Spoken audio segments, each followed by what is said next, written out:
Lo último que queríamos ver en este primer capítulo de operadores no acotados era la noción de operador doble adjunto. Para poder definir el adjunto del adjunto, ¿de acuerdo? ¿Recuerdan ustedes cuál era la condición básica? Pues uno quiere definir para este operador su adjunto. ¿Están de acuerdo? O sea, el operador es eso. Y la condición básica es que el dominio de T estrella es denso en F, porque bueno, nosotros sabemos que T estrella es cerrado, ¿no es cierto? Siempre eso se tiene, ¿ya? Bajo la única hipótesis que el operador T es a dominio denso y cerrado. Entonces, T estrella es cerrado. Pero la pregunta es esa de ahí. Bueno, y la respuesta no siempre es positiva. Y por eso que la definición de operador doble adjunto la vamos a restringir a una familia de operadores o a una situación particular. Y esa situación particular es aquella en la cual los espacios E y F son espacios de vanas reflexivos. Yo imagino que en el curso de análisis alcanzaron a ver, aunque sea la definición de lo que es un espacio reflexivo. ¿Lo vieron o no? Sí. Lo único que vamos a requerir ahora es tener en mente que un espacio reflexivo es un espacio tal que su dual coincide con el primal, o son isomorfos, o ese famoso operador J. ¿Se acuerdan ustedes del operador J? No el que usamos ahora aquí, sino que un operador que lo que hace es asociar a cada elemento del primal un elemento del bidual que es el operador de evaluación, ¿ya? Ese operador de evaluación no siempre es sobreyectivo, normalmente es solo inyectivo, y por lo tanto el primal se identifica a un subespacio vectorial estricto del bidual. Ahora, en los casos particulares en que ese operador de evaluación es sobreyectivo, es en ese caso biyectivo porque siempre es inyectivo, y por lo tanto el primal se puede identificar con el bidual, ¿ya? Y en ese caso se dice que el operador, el espacio es reflexivo. Entonces, en ese caso, teníamos el teorema que enunciamos, que dice que si teorema EF Banach reflexivo,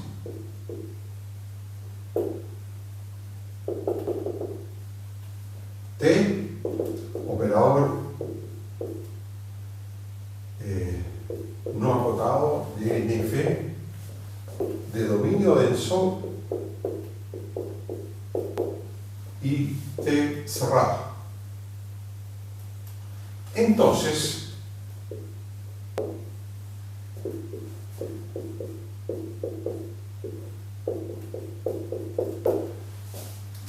el dominio del operador adjunto es denso en F'. ¿De acuerdo? Entonces, bajo estas condiciones se puede definir, en estas condiciones podemos definir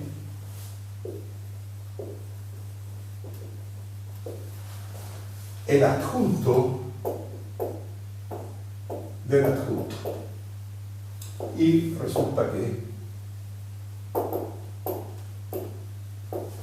estos dos operadores son iguales. ¿De acuerdo? ¿Ok? Ahora, por supuesto, este operador es un operador que está definido de dominio de T doble estrella, subconjunto de E segunda en F segunda, o sea, de E en F. Cuando uno hace esa identificación, pretende que los dos operadores sean lo mismo, porque en principio este está definido en un espacio distinto de E y este otro espacio distinto de F, pero en el caso reflexivo esos dos espacios coinciden. ¿De acuerdo? Entonces, hagamos la demostración de esto, que creo que nos va a permitir primero volver a practicar la definición del operador adjunto. Entonces, lo que vamos a utilizar aquí es un corolario para demostrarles que el dominio del operador adjunto es denso. Vamos a usar un corolario del teorema de Hahn-Banach. Ustedes recordarán que uno de los corolarios del teorema de Hahn-Banach dice lo siguiente, que si una funcional se anula, una funcional lineal continua sobre un espacio de Banach, se anula, es nula sobre un subespacio, eso implica que la funcional es necesariamente cero. Eso es equivalente a decir que el subespacio es denso. ¿Recuerdan ese corolario o no? ¿Cuál corolario? A ver, entonces, lo voy a anotar mejor. Entonces, usaremos el siguiente corolario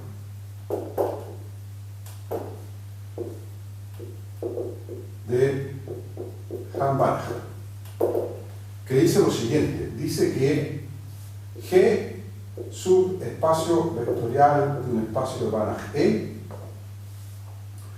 tal que para todo elemento del dual de F,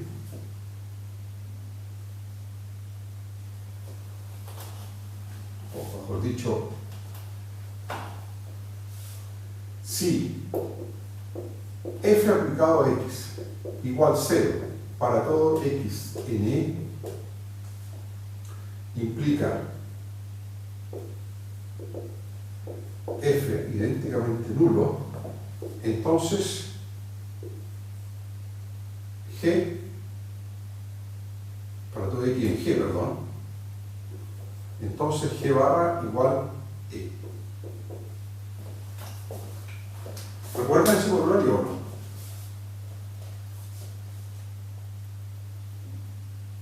A ver, quizá el corolario que ustedes recuerdan es el siguiente, que si uno tiene un subespacio vectorial de E que no es denso, ¿de acuerdo? Entonces existe un elemento del dual de E que se anula sobre G y que no es cero, que no se anula en todas partes. ¿Ese sí lo recuerda o no? Más o menos. Más o menos, sí. A ver. Entonces, este es, bueno, en realidad lo que es el corolario que uno recuerda es la recíproca de este, que dice qué cosa, que si G subespacio vectorial de E no denso, ¿de acuerdo? O sea, G barra es un subespacio vectorial estricto de E. Entonces, ¿qué cosa ocurre? Existe una funcional, llamémosla F0, N', tal que F0 aplicado a X, F0 N' no nulo, distinto de 0, ¿no es cierto? Y que se anula en G. ¿Ya? Profe, Sí.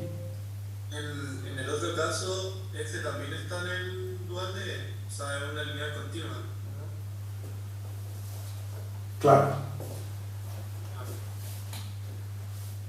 Si F en E', tal que se anula para todo X en G, implica F idénticamente nula,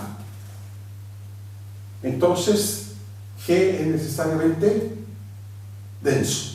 ¿Ya? Bueno, si ustedes quieren, esto acá arriba es la contrarrecíproca de la de abajo. ¿Están de acuerdo o no? Porque, ¿cuál es la contrarrecíproca de esto? La contrarrecíproca dice que si uno tiene un subespacio, o sea, si uno tiene que todo funcional que se anula en G es necesariamente el cero, ¿no es cierto? O sea, no hay ninguno que cumpla esta condición de aquí. ¿Ah? Entonces, es porque G es denso, en vez de ser no denso. ¿Ah? ¿Está claro, no? ¿Ya? Sí, sí. A ver, pregunta. Ya que estamos en esta, ¿cómo demostrarían este corolario? Es difícil demostrarlo, ¿o no?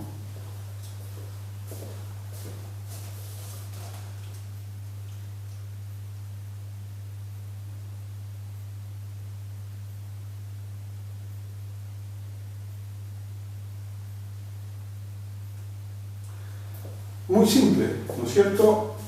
¿Qué es lo que harían ustedes?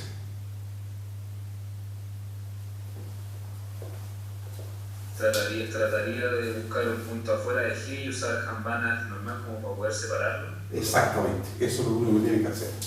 Lo que hay que hacer es separar G barra, o sea, ustedes supongamos, como G barra no es denso, ¿de acuerdo? O sea, perdón, G no es denso, G barra, ¿qué pasa con él? No es igual a E. Por lo tanto, existe ¿qué cosa? Un punto X0 que está en E y que no está en G barra. ¿Y qué hacemos ahora a continuación? Ese punto X0 es un compacto y G barra es un cerrado. Por lo tanto, por Hambana, ¿qué podemos hacer? Separación fuerte. Separación fuerte, estricta. ¿Están de acuerdo? Y ustedes separan X0 de G barra y ese funcional que lo separa es justo el F0 que andaban buscando. ¿Ya? ¿Ya? Ok. Bueno, entonces vamos a usar este corolario en su contrarrecíproca, para lo cual vamos a suponer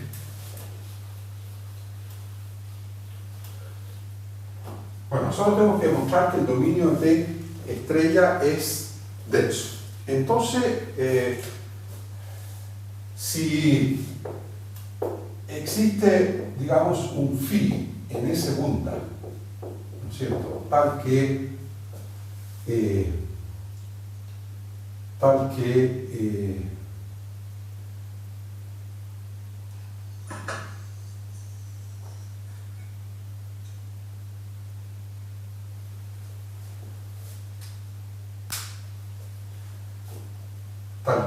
phi se anula,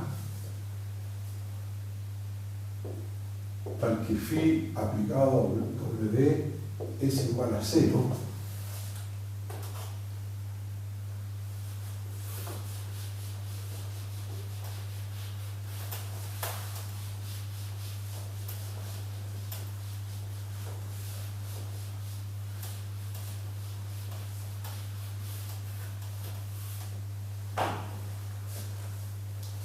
para todo W un phi distinto del 0, ¿ya?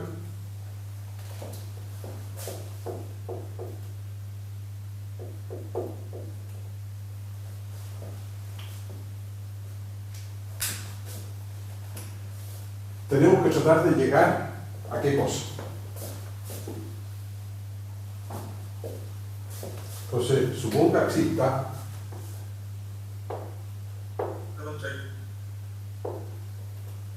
supongamos que existe un elemento de S punta distinto de 0, pero que es nulo en todo el dominio de T estrella, ¿de acuerdo? Que es, por supuesto, un subconjunto de, perdón, este es F segunda, perdón, de F'. ¿Ya? Debemos tratar de llegar a una contradicción. ¿Están de acuerdo? Esa contradicción, por supuesto, va a ser tratar de probar que phi es igual a 0. ¿Ya? Entonces, la primera línea, supongamos phi distinto de 0. Distinto de 0, sí. Ahí va.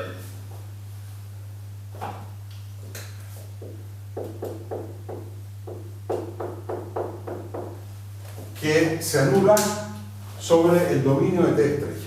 ¿De acuerdo? ¿Ya?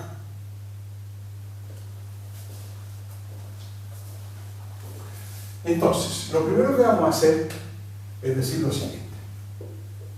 Como phi está en F segunda, que es reflexivo,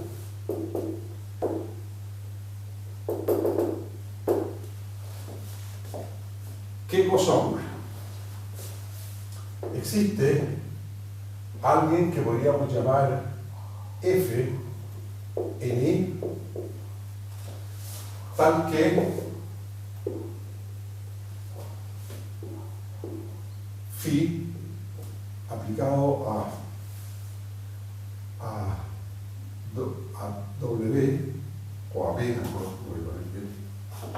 a B es lo mismo que B aplicado a F para todo F, para todo B en F'.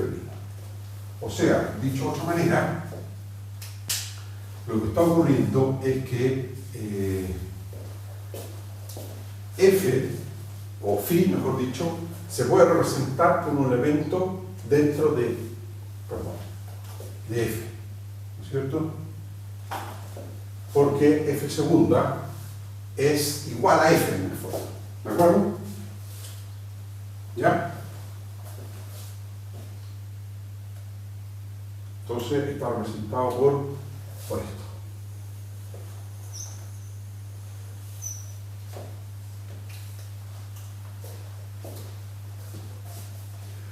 Bien, entonces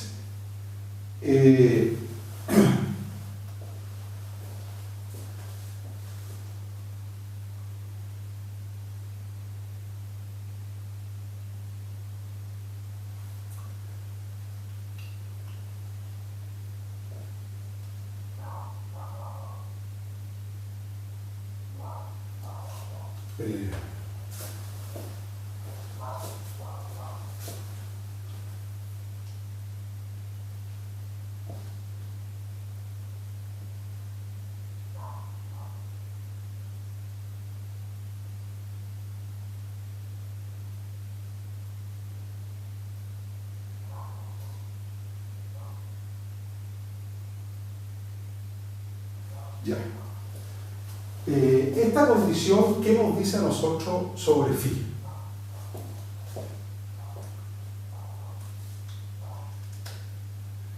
Nos está diciendo que phi se anula sobre todos los elementos del dominio de estrella y por lo tanto phi ¿dónde está?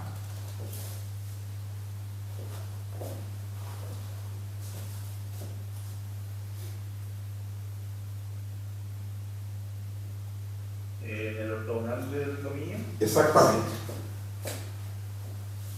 Phi pertenece al dominio de T estrella ortogonal por esta condición que la vamos a llamar asterisco.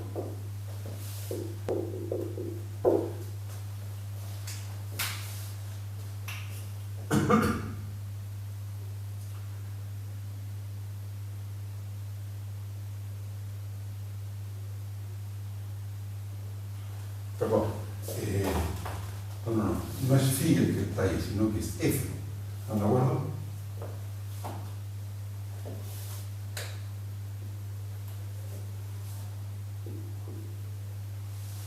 ¿Ya?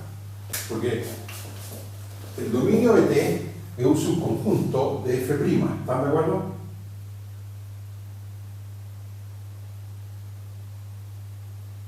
Sí, de acuerdo. Por lo tanto, su ortogonal es un subconjunto del espacio original, ¿ya? De F. Entonces es F el que está el dominio de T estrella. ¿Ya? Profe, Sí. pero ahora como estamos en caso reflexivo, como que no hay ninguna ambivalencia con la definición del ortogonal, ¿no? Como que ya ahora todo va a coincidir bien, de alguna forma. Yo estoy de acuerdo con ustedes, pero hay una pequeña diferencia de que tenemos que mantener la forma al menos por un ratito, ¿me entienden? ¿O no? No quiero hacer una uso de notación tan rápido, ¿ya? Ya, sí. Sí.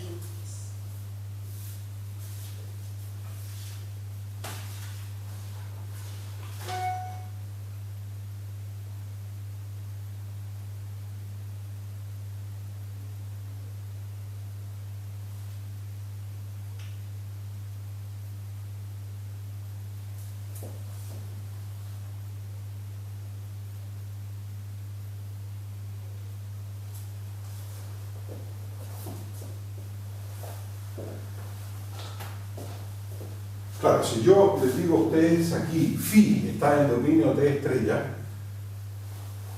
estaría haciendo una uso de notación. ¿Están de acuerdo o no? Sí. Porque el ortogonal del dominio de T estrella es un subconjunto de F, no de F segunda en principio. ¿Ya? ¿Ok? Ya.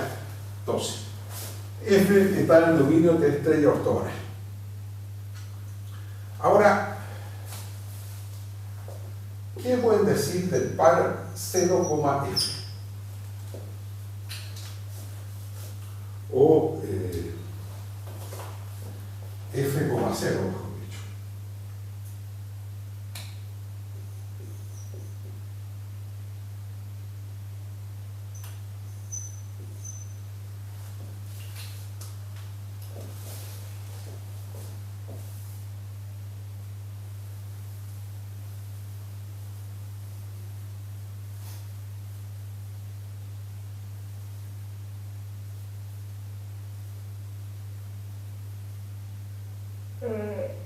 ¿Ese par está en el grafo de T estrella?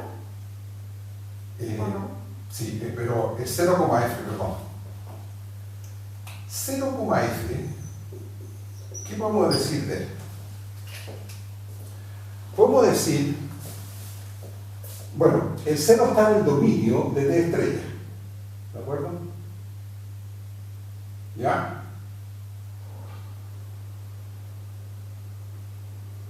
Pero esto no está, déjenme ver si estoy bien, en el grafo de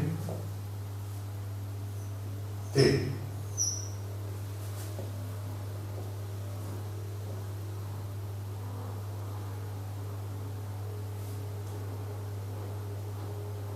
¿Algo pasó? Esto afuera de mi casa. Ya, disculpe. A ver, ¿ustedes están de acuerdo en esto o no? Déjenme ver que hay un ruido. ¿Lo escuchan ustedes el ruido o no? ¿No?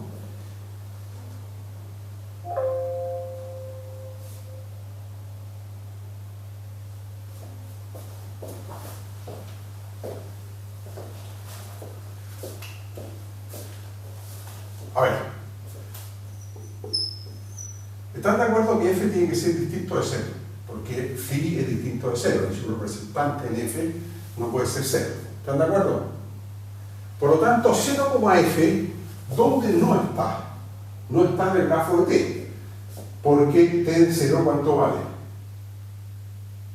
0. ¿De acuerdo? Pero del grafo de t, ¿qué hipótesis tenemos? ¿Qué sabemos? Que es cerrado, ¿no es cierto?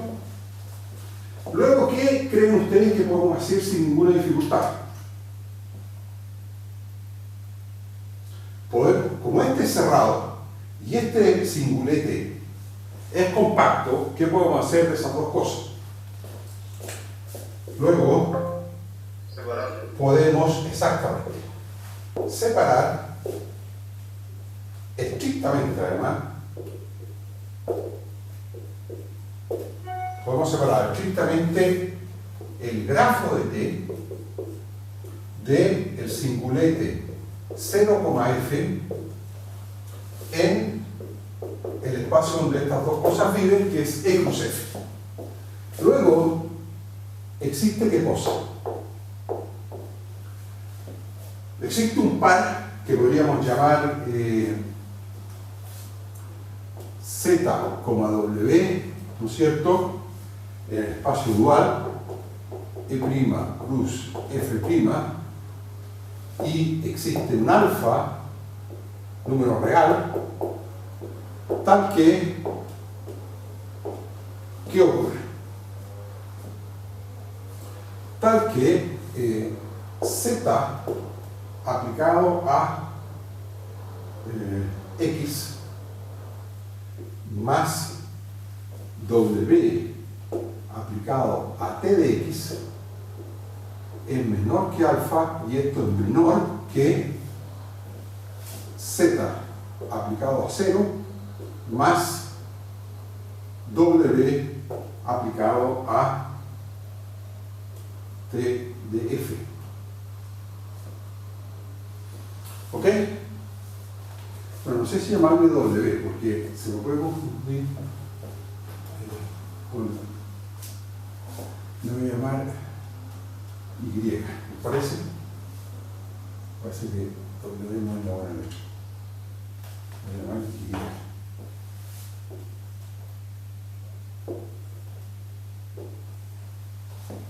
Y. ¿Ya? ¿Ok? ¿Sabes por qué? TDF. Si F viene en F. Claro, porque este TDF, muy buena pregunta, ¿es María José o Valentina? María José. María José, claro. No, pues no es TDF, tiene toda la razón usted.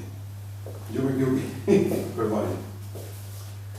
A ver, esta es la dualidad ZY aplicado a un elemento del grafo, X, T de X.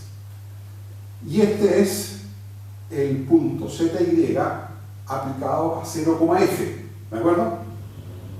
Y esto sería cierto para todo X en el dominio de T, ¿de acuerdo? ¿Ya? A ver. Bueno, sigue ese ruido maldito que me hace una cuestión en la cabeza que no lo puedo. Bueno, ahora, ¿qué sabemos del dominio de T? Como dominio de T es subespacio vectorial, ¿qué podemos decir inmediatamente de alfa? Sigue que alfa es estrictamente positivo y estas dos desigualdades no se pueden cumplir de cualquier manera, ¿están de acuerdo? Sino que lo que hay al lado izquierdo tiene que ser 0, ¿ah? O sea, Z, X más Y, TX tiene que ser 0 para todo X en el dominio de T, y lo otro es mayor que 0. O sea, bueno, esa cantidad se anula. E, Y, F es mayor que alfa o mayor que 0. ¿Están de acuerdo? Porque aquí, como esto es un subespacio, como X es un subespacio vectorial y X, T de X viven en un subespacio vectorial, no pueden ser menores que algo negativo. ¿Están de acuerdo?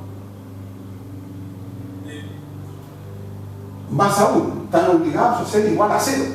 ¿De acuerdo? Las cosas que están aquí al lado izquierdo. Y por lo tanto el alfa necesariamente es positivo. Bueno, este argumento creo que ya lo hemos usado un par de veces antes, de modo que lo manejamos bien. Hoy borré lo que estaba arriba, no venía el borrado, pero bueno, ya lo borré.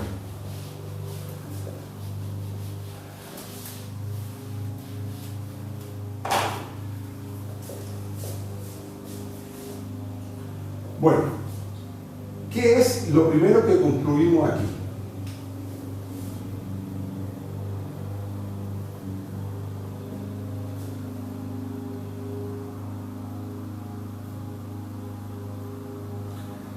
esta igualdad, ¿qué les dice inmediatamente a ustedes? Entonces, de la primera igualdad, identidad, sigue que se concluye que Y, ¿dónde está? Este separador, el separador es Z con Y, ¿no es cierto? La segunda componente de este funcional que separa el grafo del punto este, f,0 o 0,f, este Y necesariamente ¿dónde está? Este término aquí es igual a menos esto. Por lo tanto, este Y, inmediatamente, ¿qué podemos decir? ¿Está dónde? Hay que practicar, justamente aquí en esta demostración estamos practicando la definición de dominio del adjunto. ¿Están de acuerdo? Entonces, está necesariamente en dominio de estrella. ¿Están de acuerdo? Porque la aplicación que a X hace corresponder I, T de X es lineal continua sobre dominio de T. O mejor dicho, existe una constante C tal que el módulo de Y, Tx es menor o igual que una constante C veces la norma de X. Y esa constante C se toma igual a quién, en realidad. A la norma de Z. ¿Están claros? Sí. Bueno, se deduce que Y está allí. ¿Y cuánto vale T estrella de Y?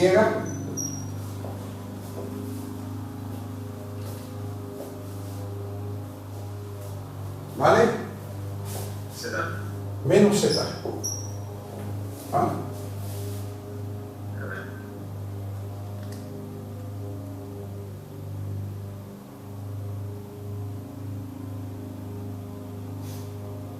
Ah, no, vale Z. Tienes toda la razón. T estrella Y vale Z. ¿Ya?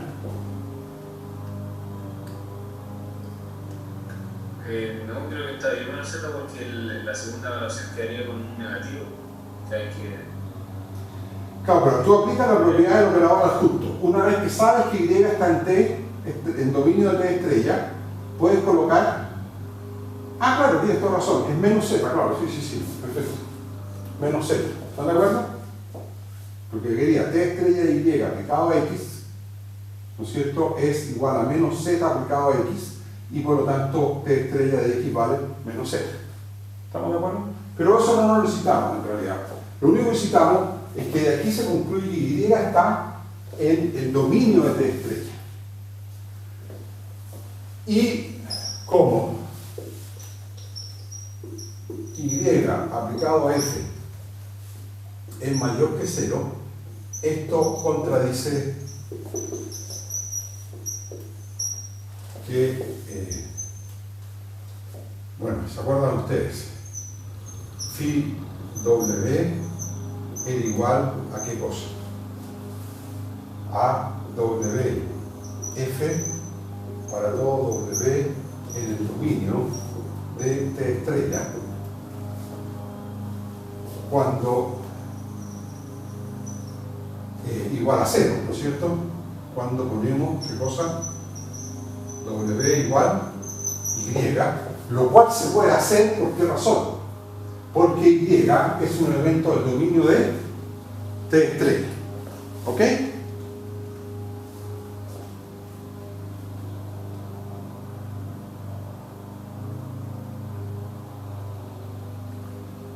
¿Estamos? Sí. No se ve la pizarra.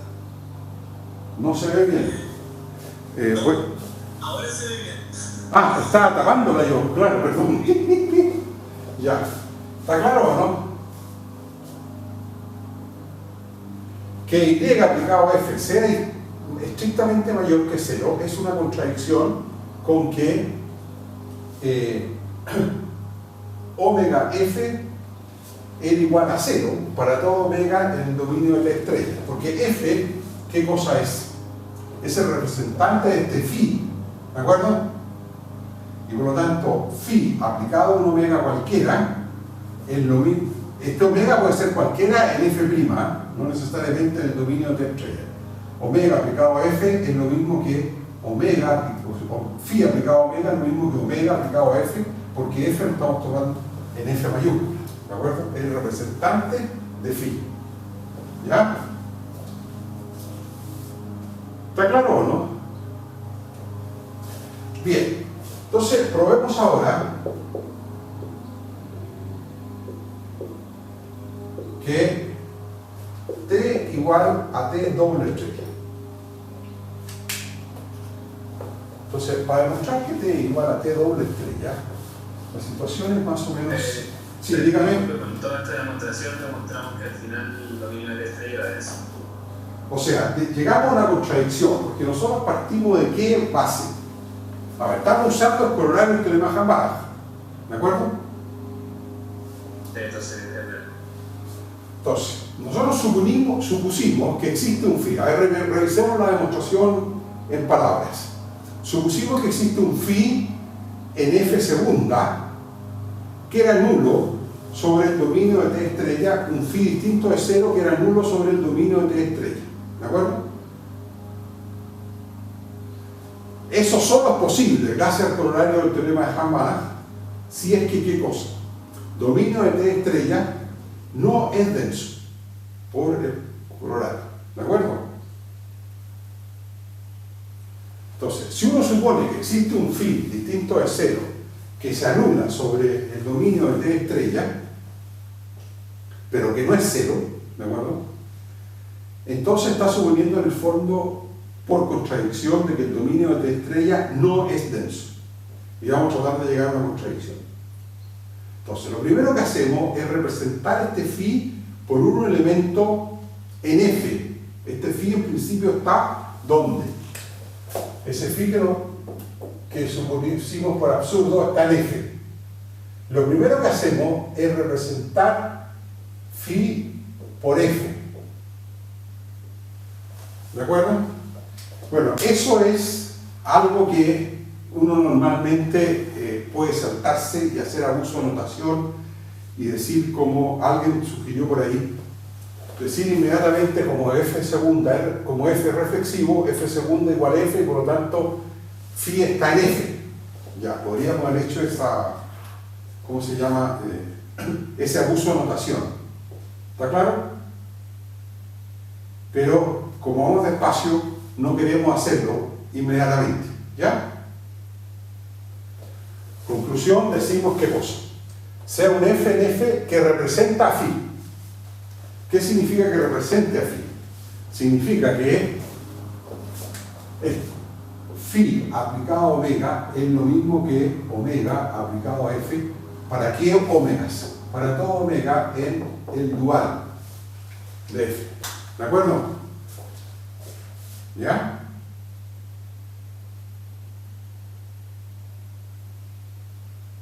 Esto es lo que se denomina la aplicación que a phi hace corresponder este f, es lo que se llama la aplicación de, bueno, al revés en realidad. La que a f hace corresponder a phi es la famosa aplicación J de que conversamos al comienzo, que permite identificar f con un subespacio del dual.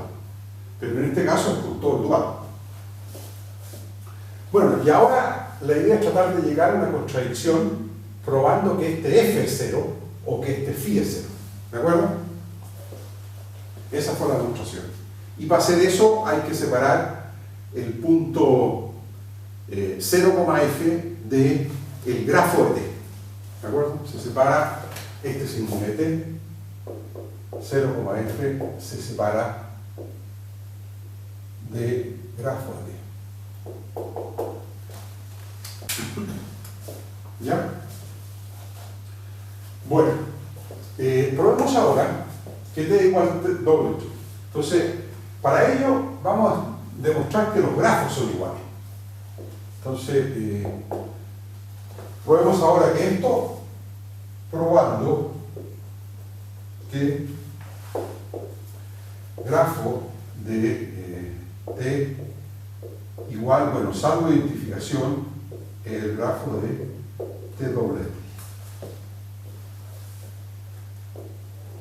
Entonces, bueno, lo primero que nosotros sabemos es que el grafo de T es igual, ortogonal, es lo mismo que J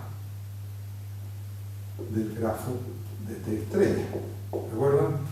Donde J era la aplicación que iba de, a ver si recuerdo bien, F' plus E' en E'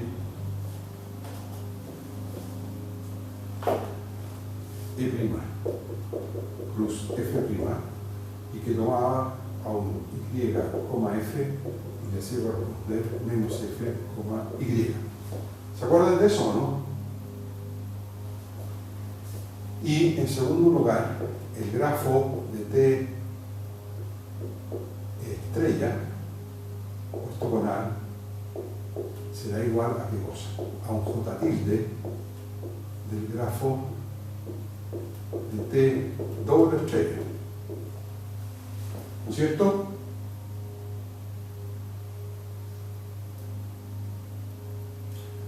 Donde ahora este J tilde va de dónde en dónde.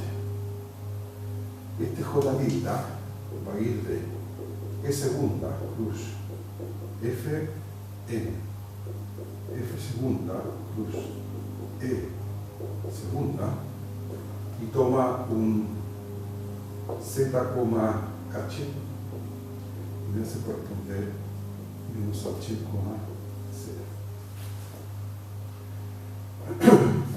Ahora, salvo identificación, esto es lo mismo que E plus F y esto es lo mismo que F plus E. ¿Ya?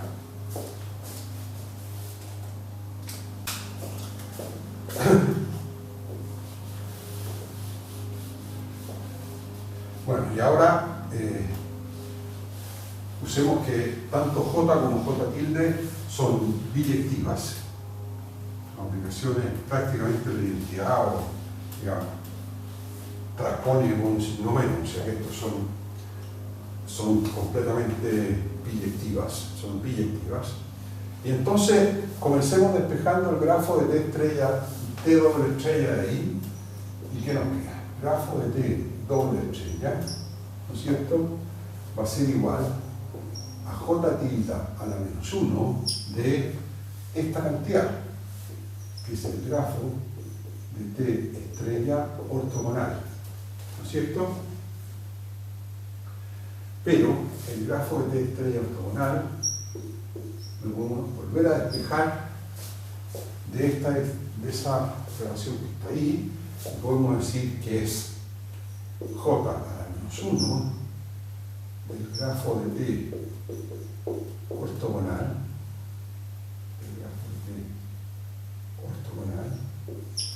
y todo eso ortogonal, ¿no es cierto? ¿Estamos? ¿Me han seguido? Bueno, y esto de aquí, y esto se lo dejo ejercicio, esto es muy fácil de hacer en realidad, que es que si ustedes componen J tilde a la menos 1 con J a la menos 1, se obtiene la función identidad, y por lo tanto esto es simplemente el grafo de T ortogonal, que es igual al grafo de T barra, pero ¿qué sabemos del grafo de T? Es cerrado. ¿Ya?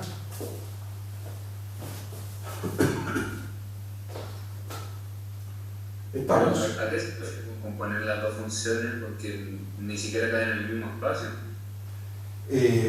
Sí, no caen en los mismos espacios, pero salvo identificación, digo yo. Perdón, no, es que hay una operación de por medio, me disculpan, y esa operación es este ortogonal que está aquí. Sí, perfectamente. Este ortogonal. Y ese ortogonal es lo que permite arreglar los espacios. ¿Me explico? Sí. es ortogonal, está ahí, arreglo los espacios. ¿Ya?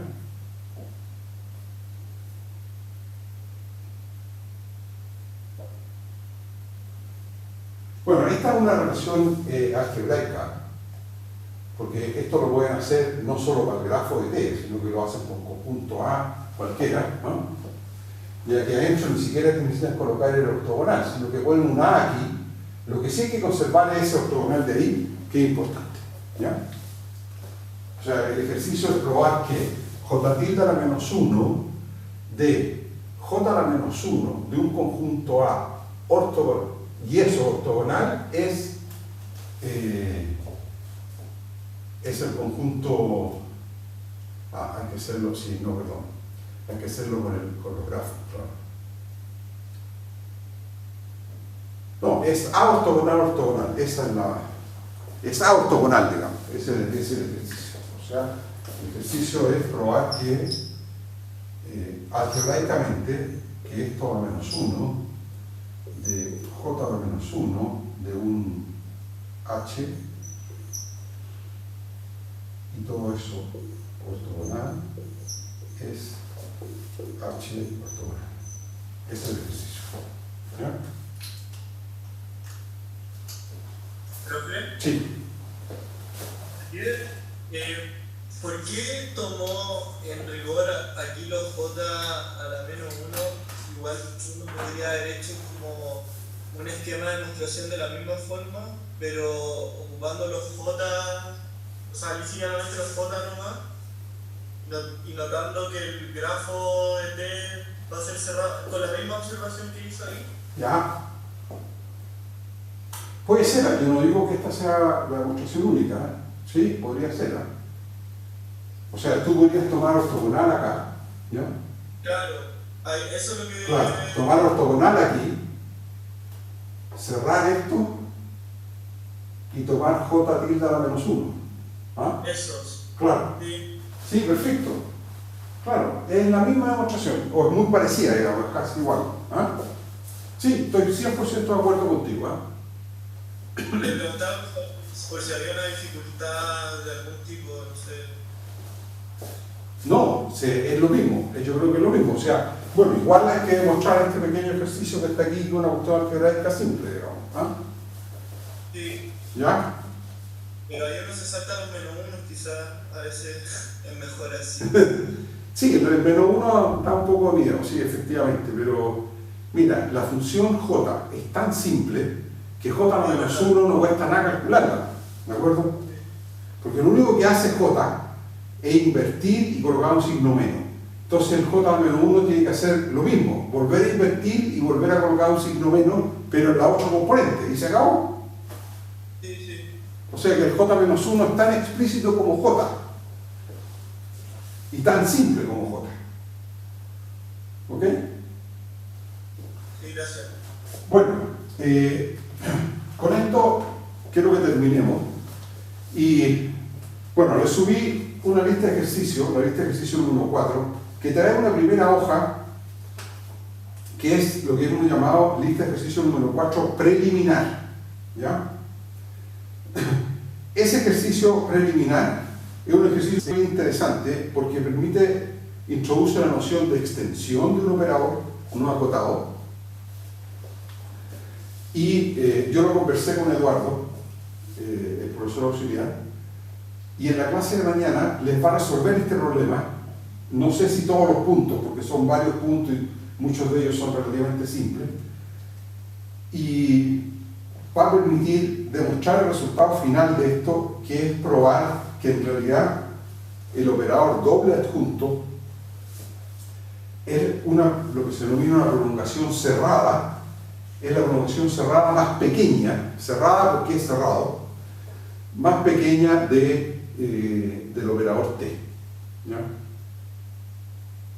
Bueno, siempre en el caso que los espacios de Banach sean reflexivos. Entonces, ese ejercicio, que es en el fondo una guía, más que ejercicio, porque lo van a resolver en clase auxiliar, prueba una propiedad interesante del operador doble adjunto. Y después le subí ya una lista completa de ejercicios número 4, en que vienen, al comienzo son ejercicios sobre operadores no acotados, pero a partir del ejercicio número 4, me parece, ya son ejercicios de topologías débiles.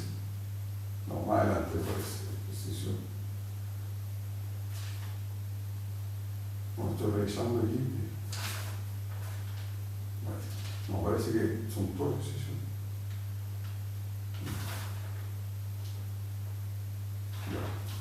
Sí, son todos.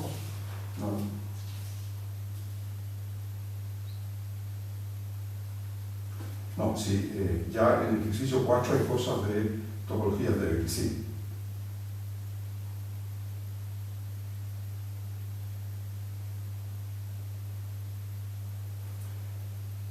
No, el 3 también, sí. No, lo único que son de operadores no acotados son el 1 y el 2. Ojo. De modo que el 3 ya queda por más adelante. ¿De acuerdo? A partir del 3 los ejercicios son para más adelante, pero el 1 y el 2 todavía son ejercicios de este primer capítulo. Bueno, propongo que los minutitos que nos quedan lo destinemos a una introducción a las topologías débiles. ¿Ya?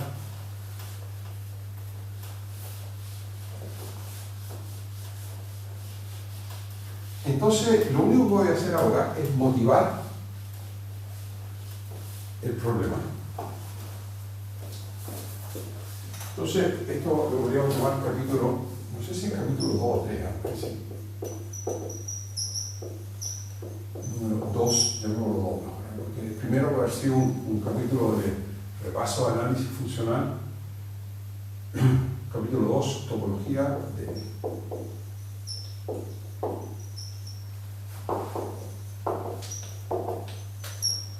Entonces, la motivación de esto, bueno, hay muchas motivaciones, pero una de las motivaciones principales es tratar de entender mejor los conjuntos compactos en dimensión infinita. Ustedes saben que en dimensión finita uno tiene la famosa caracterización de Hein-Borel. ¿Se acuerdan de ella o no? Esto es cálculo 1 prácticamente, en que uno demuestra que los intervalos cerrados o los conjuntos cerrados y acotados, ¿cómo son? Son compactos, ¿ya? En dimensión finita, todo cerrado y acotado, o mejor dicho, todo acotado es relativamente compacto, de adherencia compacta. Ahora, en dimensión infinita, la situación es algo más compleja. Y como decíamos desde un comienzo del curso, la compacidad aparece siempre en todo resultado de existencias matemáticas. Por lo tanto, uno está obligado a entender bien cuáles son los conjuntos acotados, dado un espacio, los conjuntos compactos, dado un espacio topológico. ¿Ya? Lo primero que uno tiene que entender dentro de los espacios topológicos, los analistas al menos, dado un espacio topológico, lo primero que tienen que tratar de entender es cuáles son los conjuntos compactos. Uno sabe perfectamente por definición quiénes son los abiertos, quiénes son los cerrados, pero no sabe a priori quiénes son los compactos. Ahora, para la topología de la norma es muy difícil ser compacto.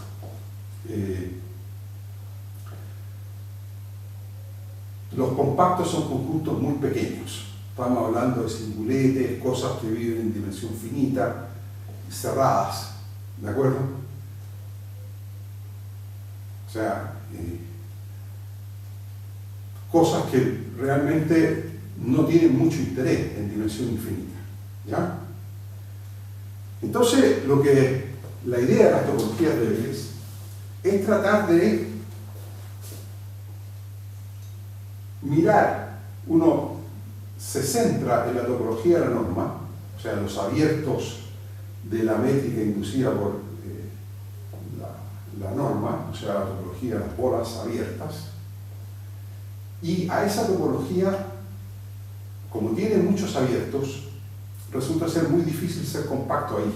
Entonces lo que vamos a hacer es retirar un número importante de abiertos de esa topología hasta un cierto límite, de modo de tener una nueva topología que tiene mucho menos abiertos y por lo tanto con esa nueva topología la idea es que ahora los conjuntos pasan a ser más fácilmente compactos, o sea, tenemos muchos más compactos en esta nueva topología.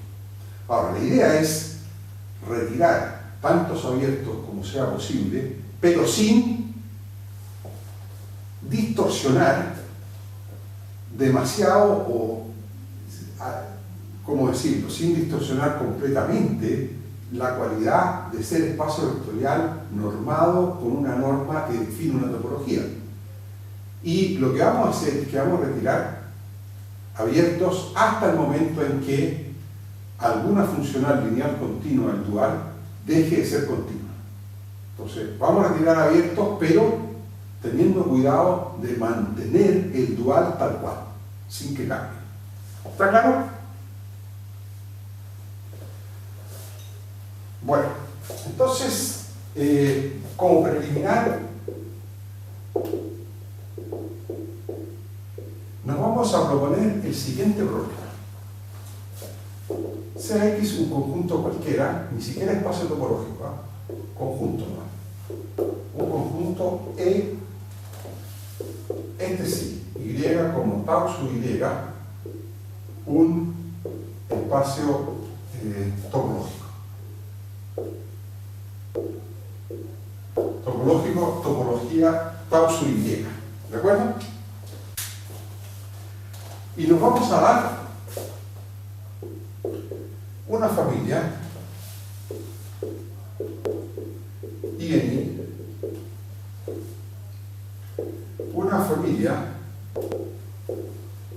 de funciones arbitrarias, de funciones cualquiera, de X en Y, coma, tau Y. Estas funciones son simplemente funciones algebraicas en principio, ¿de acuerdo? Y el problema que quiero que reflexionemos sobre él ahora es el siguiente. ¿Cuál es, o puede ser, cuál es una topología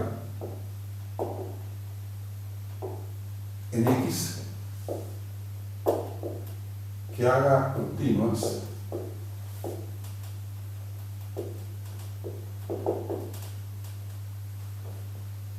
a las funciones de la familia phi sub i?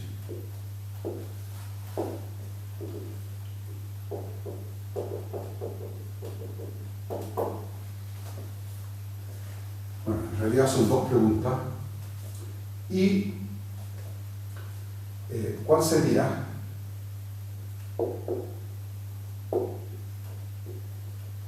la menos fina? O sea, si encontramos al menos una ahí, la pregunta que nos podríamos hacer es ¿cuál sería la menos fina de estas topologías?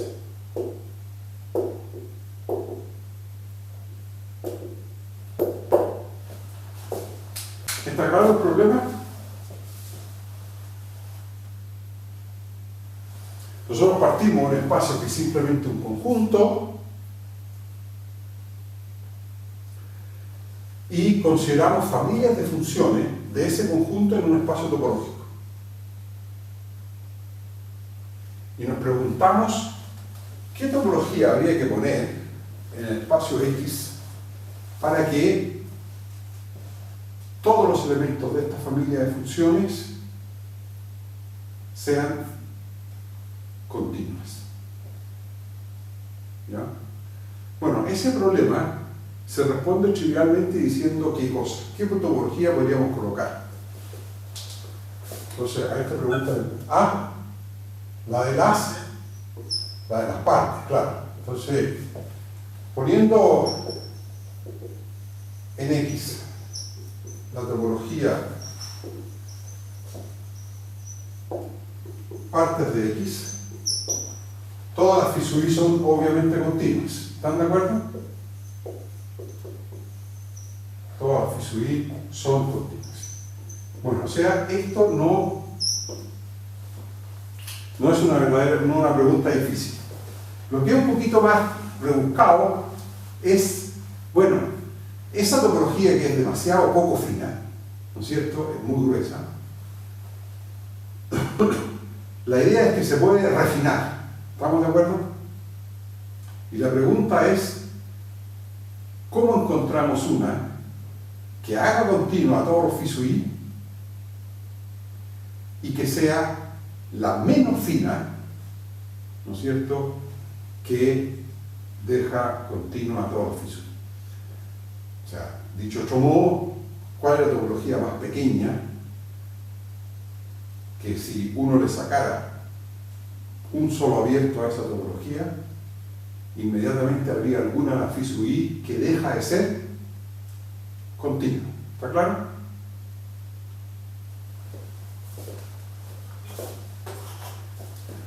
Bien, respuesta. ¿Qué dicen ustedes? De lo inverso. ¿Ah? El conjunto inverso de los φ sub i. Exactamente. Los inversos de qué cosas. De todos los abiertos de la topología por todas las funciones de la familia φ sub i. Claro. Entonces, a ver, consideremos U, vamos a llamar a qué cosa.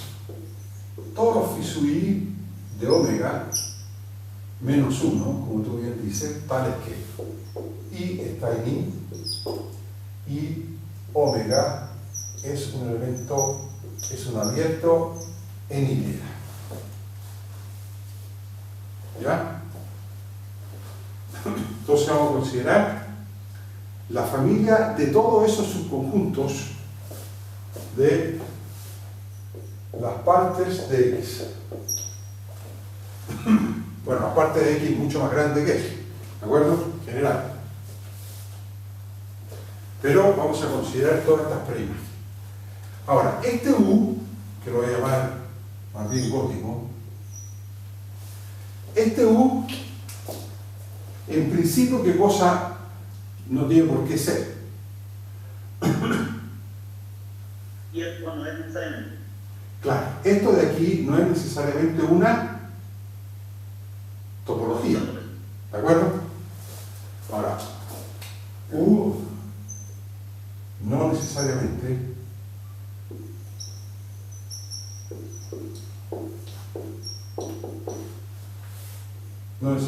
es una topología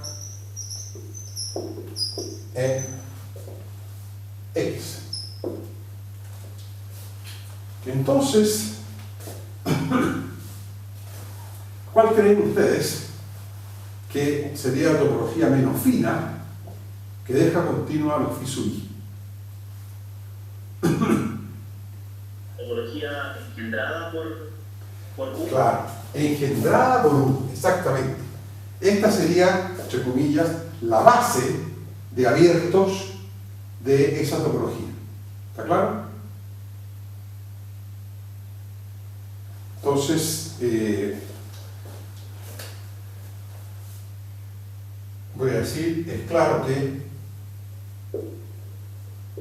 la topología menos fina. Yo digo, es claro aquí, ¿por qué razón? Porque cualquier topología que haga continua a todas las φ sub i necesariamente tiene que contener ¿a quién? A U, la familia U. ¿Está claro? ¿Ya? Necesariamente tiene que contener a U, porque si deja alguno de esas cosas fuera, está haciendo no continua a alguna φ sub i. ¿Están de acuerdo? Porque para que todas las φ sub i sean continuas, la preimagen de todos los abiertos en Y tienen que ser abiertos en X, o en la topología que vamos a poner en X. Por lo tanto, cualquier topología que haga continua todos los phi sub i necesariamente tiene que contener a U. ¿Ya? Entonces, es claro que yo creo que esta frase no hay que darle mucha vuelta, es muy claro que, ¿está claro? Entonces, la topología menos fina que hace continua la familia phi sub i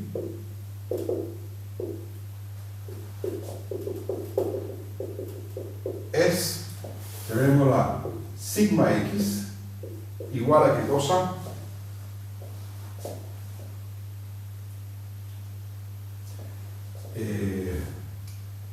topología engendrada por U. Y la topología engendrada por U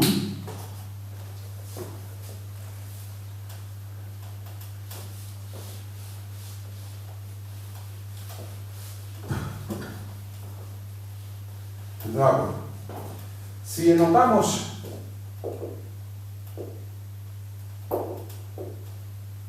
al conjunto U lo vamos a anotar como conjuntos U sub lambda, lambda en lambda, algún lambda, no sé. Esta es una notación de familias de conjuntos. Las familias de conjuntos uno las puede notar haciendo uso de sus índices cualquiera, ¿de acuerdo? Entonces, si notamos U de esa forma, entonces, ¿quién será? Sigma X no es otra cosa que uniones cualquiera, ¿no es cierto?, de intersecciones como finitas. ¿Se recuerdan de estas cosas o no? De elementos U sub lambda. ¿Ya? O sea, elementos dentro de U. Bueno, esta es la topología engendrada. ¿Por quién? Por la familia U. Son las uniones cualquiera. ¿Cuál es la topología que engendra un conjunto, llamémoslo S gótico? Son las uniones cualquiera de intersecciones finitas de elementos de S. ¿Están de acuerdo o no? Y las uniones con las intersecciones no se pueden intercambiar, ojo. ¿Se acuerdan de eso bien o no? Sí, profesor. Ya, perfecto.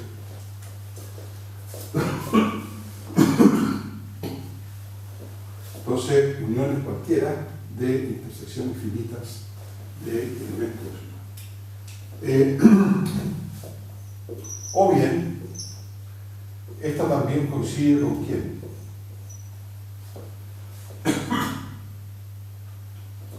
Esta es la intersección sobre todos los sigma S, digamos, tales que tau S mejor, tau S tal que tau, o así no. Todas las tau tal que tau es topología en X y tau contiene ¿a qué? A la familia U. A la familia U. ¿De acuerdo? ¿Ya? A ver, ¿cómo demostramos que este sigma también coincide con lo de acá?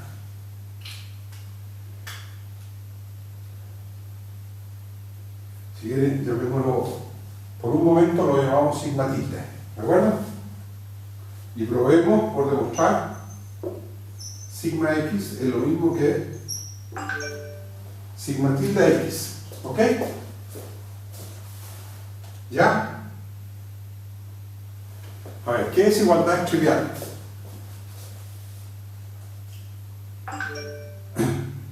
Fíjense ustedes.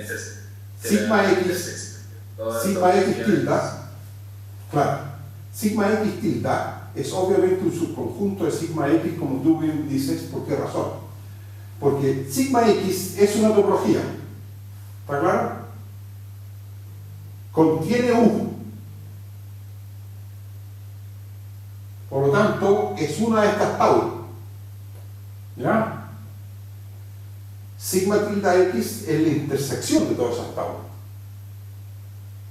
por lo tanto más chica que cualquiera de las que aparecen en la intersección, y por lo tanto que esto contenga eso es trivial. ¿Cómo haríamos la demostración para el otro lado? O sea, ¿cómo demostramos ahora que sigma X es un subconjunto de esta otra?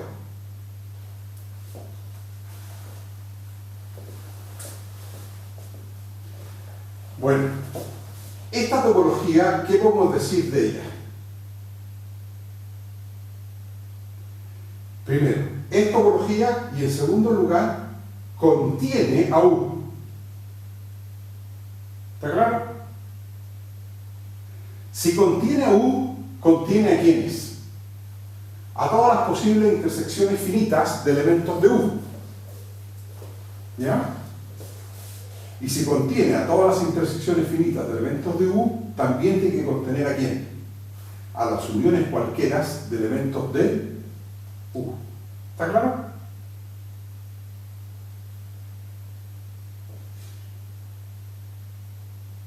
¿Ya? Y por lo tanto, sigma X tilde es necesariamente contiene a sigma X. Entonces, esa es la desigualdad. Sigma X tilde es un conjunto de sigma X. ¿Ya? Bueno, entonces, ¿cómo se define ahora la topología débil en un espacio de baraja?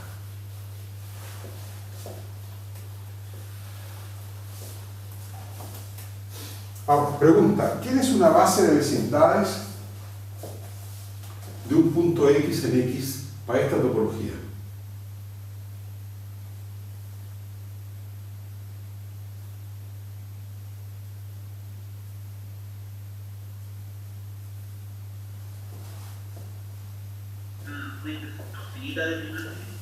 De preimágenes de abiertos que contienen a quién?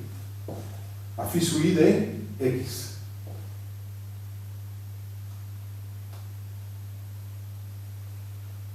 Bueno, eso, si ustedes quieren, lo vemos el próximo lunes. Es intersección finita de esos abiertos elementales. Bueno, la definición de topología débil ahora en un espacio de Banach es simplemente, ¿qué cosa? Es la topología menos fina que hace continuos ¿a quiénes? A los elementos del dual, o sea, a las aplicaciones lineales continuas para la topología de la norma. ¿Ya? Bueno, esa es la definición entonces de topología débil. Y bueno, terminemos aquí.